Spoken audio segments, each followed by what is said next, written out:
Imagine a dictator who loves freedom. Sounds weird, right? Welcome to Enlightened Despotism.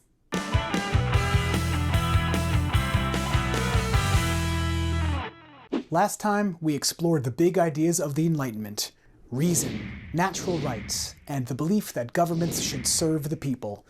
But what happens when absolute monarchs, the same kinds of rulers Enlightenment thinkers criticized, start borrowing those ideas?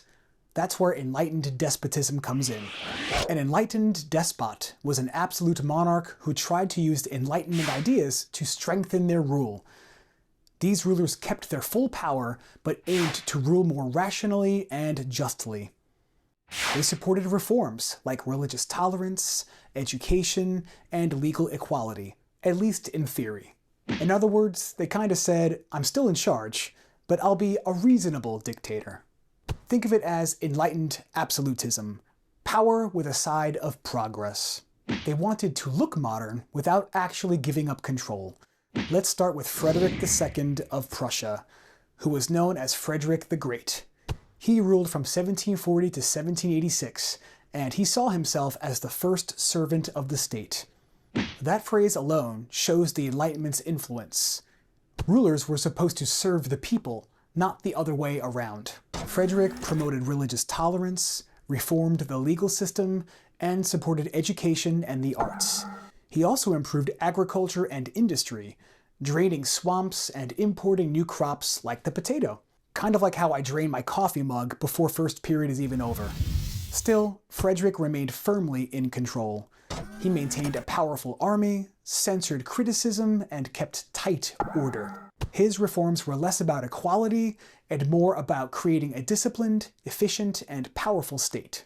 Next, we travel east to Russia, where Catherine the Great ruled from 1762 to 1796. Catherine was fascinated by Enlightenment ideas. She corresponded with Voltaire and Diderot, basically the celebrity philosophers of her time.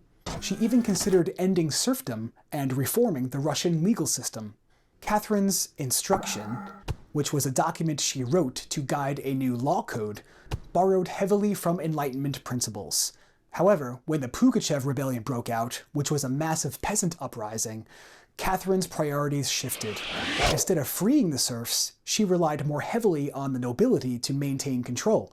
By the end of her reign, serfdom had actually expanded, proving that Enlightenment ideals often took a back seat to political reality. Still, Catherine modernized Russia in many ways.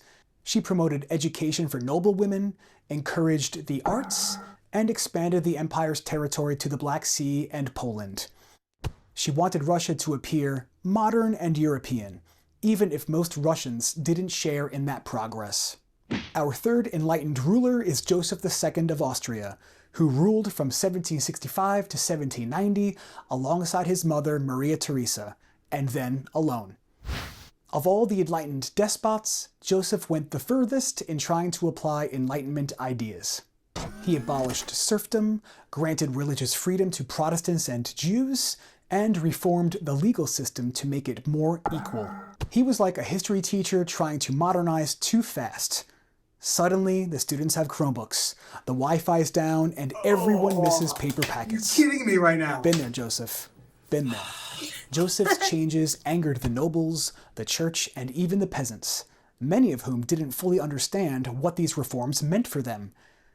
After his death, most of his policies were reversed. Still, he remains one of the best examples of how Enlightenment ideas could challenge old traditions, even when those ideas didn't last. So, were these monarchs truly enlightened, or just clever politicians? That's the big question.